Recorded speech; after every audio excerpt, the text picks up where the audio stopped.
Director of the DCEU Flash movie, Andy Muschietti, which I prefer to call him Andy Muschietti because I think it's a lot cooler. He was recently in the news, at least online, because he was in a podcast where he talked a little bit about why he thought that The Flash failed. And essentially, he broke it down to just because people don't like the character. People don't like The Flash.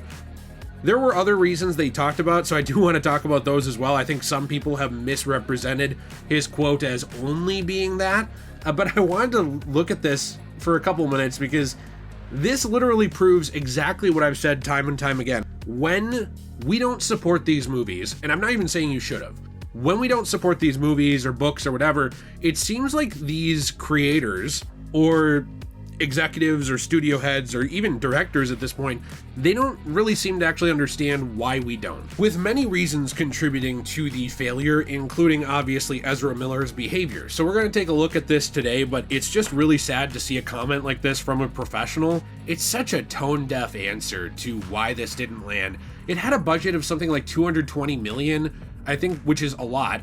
By the end of its theatrical run, I believe it made close to 240 million. You might think, wow, they made 20 million bucks, but a lot of times budget does not include the actual full-on budget for marketing and other stuff, which was very heavy for this. So anyways, we'll take a look at this today for a few minutes. If you enjoyed the video, you want to leave a like, subscribe, let me know what you're thinking in the comments down below. I do have a question of the day for you, which is, what did you think of the Flash movie? And if you didn't bother to see it, why didn't you? There's a lot of valid reasons why people didn't watch it. Also, if you're a big superhero fan, I have a lot of superhero videos on this channel, and I've been playing through some superhero and other types of games over on Degenerate Plays, my Let's Play channel. The link to that is in the description down below, so I hope to see you over there. Hang out podcast style, have fun playing some games with me and my friends. We have conversations about a lot of stuff, so always a fun time. Now, this quote was originally in Spanish, like I believe I said earlier. The translated quote is on Twitter, which says, "The Flash failed apart from all the other reasons, like Ezra Miller, superhero fatigue," which I would argue is not really a thing, as much as people make it out to be, because it wasn't a movie that appealed to the 4 quadrants. It failed at that. When you spend $200 million making a movie, Warner wants to bring even your grandmother to the theaters. And I found out in private conversations that a lot of people just don't care about the Flash as a character, particularly the 2 female quadrants. All that is wind going against the movie that I learned about. First off, part of this can be true.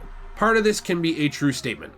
Like, for example, I actually do buy that there are a lot of people who don't care about specific comic book characters or specific superheroes that haven't necessarily transcended comic books into other media, but they've messed up with the Flash several times before. Like, for example, when the Flash was going to get a video game that was going to help him transcend the media of comics and animation, and it never materialized. Or, for example, when Flash was going to have this movie, The Flash, come out years ago, like near the beginning of the DCEU. This film was stuck in development hell for many, many years. It went through many rewrites.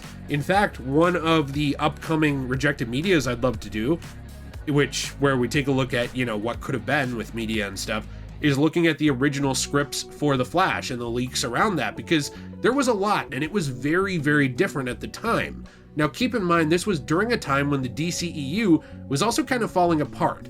Whether you were the biggest Zack Snyder fan of all time, and I liked a lot of his earlier movies, to be completely honest with you, or you didn't like that style at all for the DCEU, and you were more of a fan kind of in the middle when it was getting a little more Marvel-y, a little lighter, and trying to appeal a little bit more to the general audience. No matter where you fell on this, everybody at this point in the DCEU was fatigued, not of superheroes, but of the DCEU itself. And you know why? Because it had been directionless for a very long time. This is a film universe that had kind of fallen off in terms of popularity for many reasons. First off, people weren't very happy. A lot of people were not happy with Batman v Superman. I liked it. I think it's a little bit of a mixed bag, but I really enjoy the movie. I like it a lot.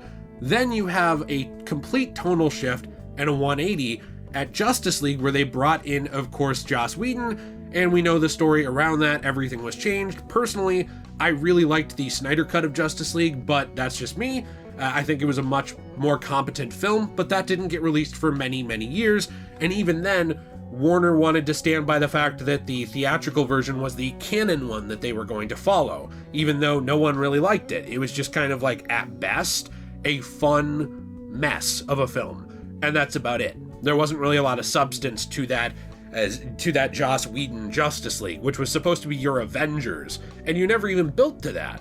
So you already had a film universe that people felt was rushed, kind of thrown hastily together. It had changed creative hands many times, and then you had a character who did in some ways fail to translate out of the, comic book realm because of the decisions around WB, but also that character had a very, very successful run on TV.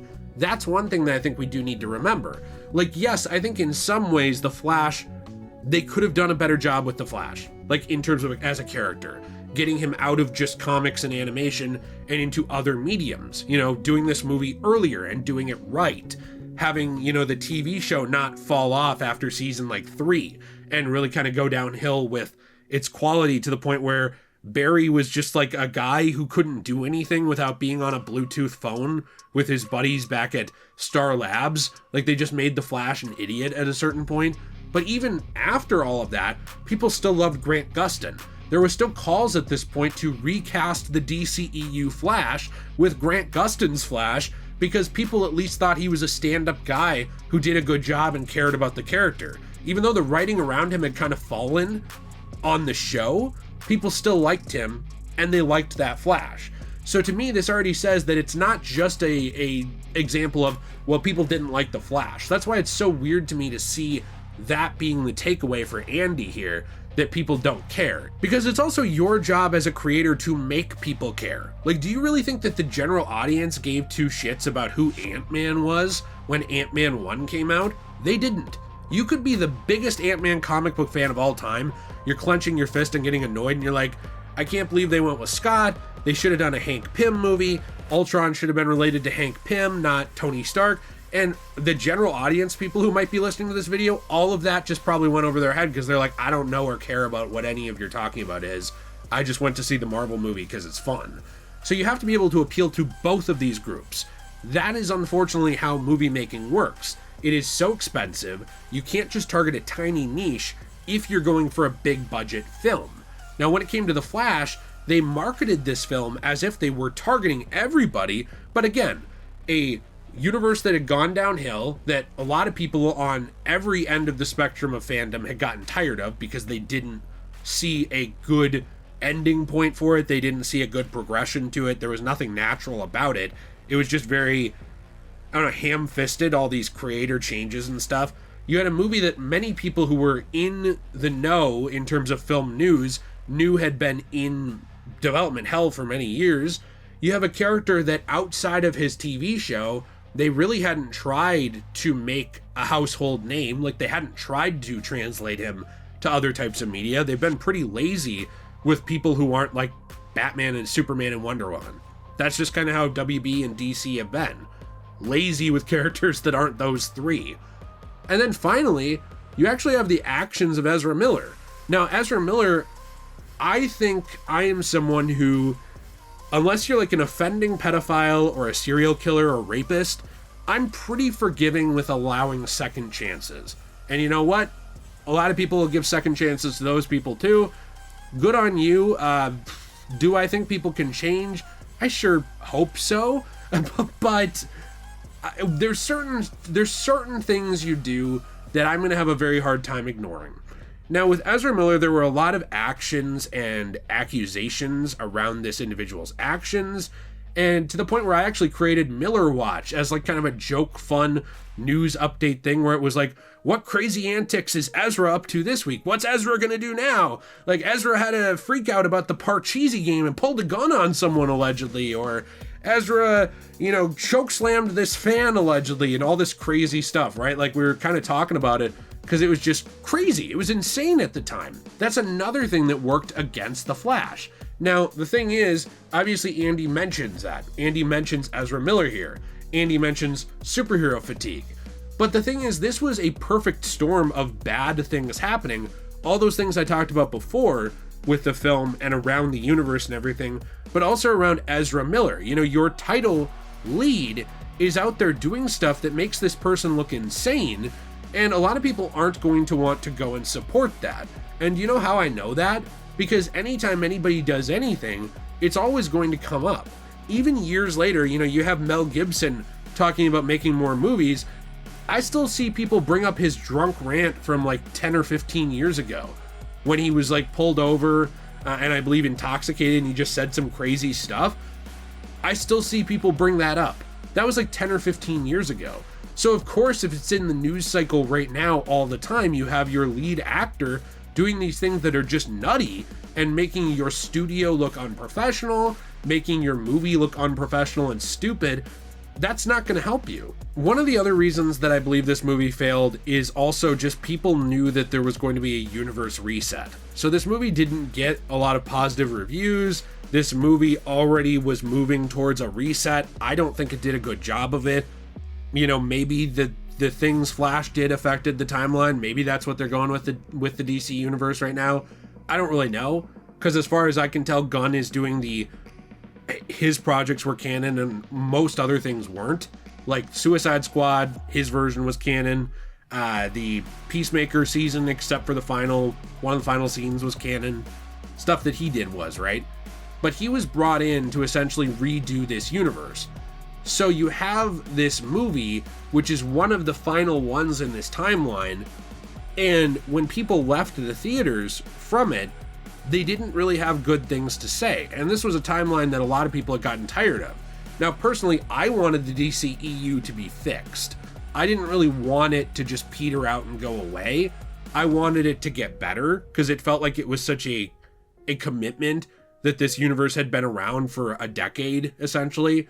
I thought, well, it sucks to throw this out. Most other people didn't even have that level of sentiment or attachment to it. They were just ready to be done. So all of these things together, I truly think kind of damned The Flash. They really did kind of push it into the ground. And I think to boil it down to like one sentence that mentions these other problems, but then a whole paragraph almost that talks about how women don't care about The Flash, I don't know. I just feel like it's such a bad take. Like it's such a bad way to look at it. It's so studio driven. It's really this idea of like people could boycott your film. They could say, I think the lead actor is crazy and a bad person. I think this movie being stuck in development hell for years and years is bad. I think your universe is directionless. I think that you're going to reboot it anyway. I think that going to the movies is expensive and there's other stuff out I'd rather see. It's like you have all of these things and you walk away with people not like Flash. People think boring hero. It just feels like a caveman response to something that's much more complex than that. And I think it's too bad because this is also someone who's supposedly in charge of the next upcoming Batman movie for the DC universe, if and when that happens. And it just kind of has me sitting here scratching my head like, if you don't understand what happened here, it's hard for me to expect you to go on to be able to do good work. I don't know. Let me know what you think in the comments down below. I'm interested to hear your thoughts. I think this is all very silly, but if you want to support this channel, we have a Fortnite code. It's DJAY123. We also do, of course, have our other channels. Those are in the description. Like I mentioned, our podcast style Let's Play channel. That's over there too. We have a lot of conversations like this with me and my friends. And finally, we have our own store, CosmoBunny.shop. You can use code DJAY123 for 10% off your transformative resin coaster. These are keychains, coasters, trays, and all kinds of other stuff here. And what we do is we take comics, manga, magazines, etc. that are damaged. We take them from local bookstores around here that are either giving them away or are borderline giving them away dirt cheap because they're damaged.